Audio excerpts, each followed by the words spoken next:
Ah, Nabigla ka rin ba, na-surprise ka rin ba? Katulad ng mga nanonood ngayon dun sa episode na ito. Yes, ma'am, kasi hindi ko rin po alam.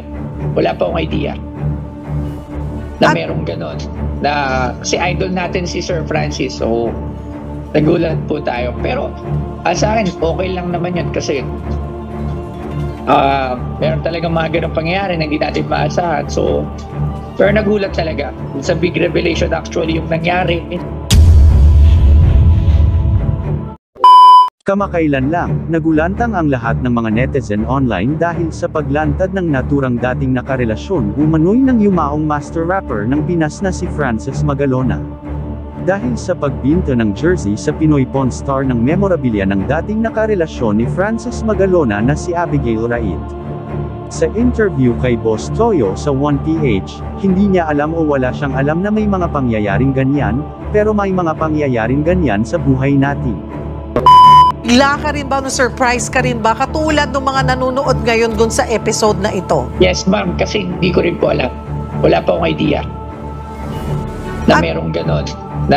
Kasi idol natin si Sir Francis, so nagulat po tayo. Pero sa akin, okay lang naman yun kasi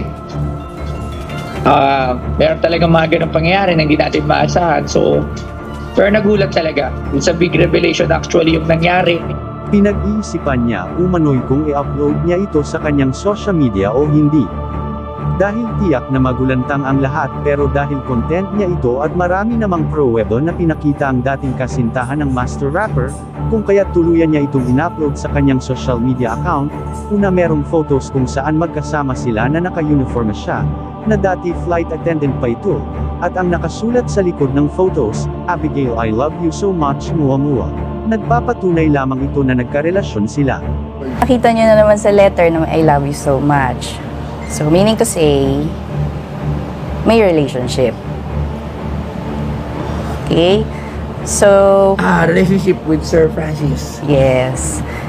At salaysay pa ni Boss Toyo na hindi na siya nagtanong pa sa ibang bagay baka hahaba pa ang usapan, at ang pakay lamang niya ang dalang jersey ni Abigail Rait, at iba pang bagay na nakaugnay kay Frances Magalona. At ayon kay Boss Toyo kahawig na kahawig talaga ng dalaga si Frances Magalona, at dito pinasample ni Boss Toyo ang anak sa labas ni Frances Magalona kung magaling rin ito sa pagrarap tulad ni Master Rapper. Pwede ba makinig ng isang sample ng isang rap? Siyempre, nananalag tayo sa'yo yung dugo kasi, di ba? Kumbaga, lahat ako, kahit ako gusto ko sana, anak na lang ako sa Francis. Ano favorite song mo sa dad mo? Sa dad ko po. Usually.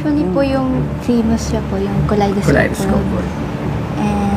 And yung bagsakan niya po. Yung rap. Yung rap. Rap, sige. Yung rap na lang. Okay. Okay. Okay. In an Uzi Ingram, she goes on a maximum, not a 45 or 44 Magnum, and it ain't even a 357. No, it's Hope Gitch, but I'm out, so listen, nandito na si Kiko at kasama si Chito at si Glock 9. It's time to rock right. Hindi lumabas sa mga salita sa kibibig, di padadaig ang bungang, halat tumungang, lahat na papahanga sa talento, ko'y tagakalentong, bata-bandalo yun na ngayon nakatira sa Antipolo, sumasaklolo sa mga hip-hop, pwede ka ririno, pwede rin trip lang, si Glock kasama ang parokya, parang bulaga na kailangan di mabokya, di mo na kailangan malamang kung bakit pa, kami lahat ay nagsama-sama, mic check, eto na nagsanib ng pwesa, Pres magana Glock na itata parokya, 1, 2, 3, 4, let's vote in! Diba? Talagang magaling ang batang ito sa pagrap katulad rin ng ama niya ang galawan sa pagrarap, at tinanong pa ito ni Boss Toyo kung gusto niya itong mag-artista at ito ang reaksyon ng dalaga at ang kanyang ina. Hindi ka ba mag-artista or Soon, lalabas siya. Alright. Music din. Yes. Alright. Ikaw mga kaibigan, ano ang masasabi mo sa video ito? Mag-comment lang sa ilalim para malaman ko at ika'y mapusuan ko. Kung nagustuhan nyo ang kwentong ito, paki-like, pa-share at pa-follow naman po mga kaibigan. Maraming salamat po. God bless. See you on my next video.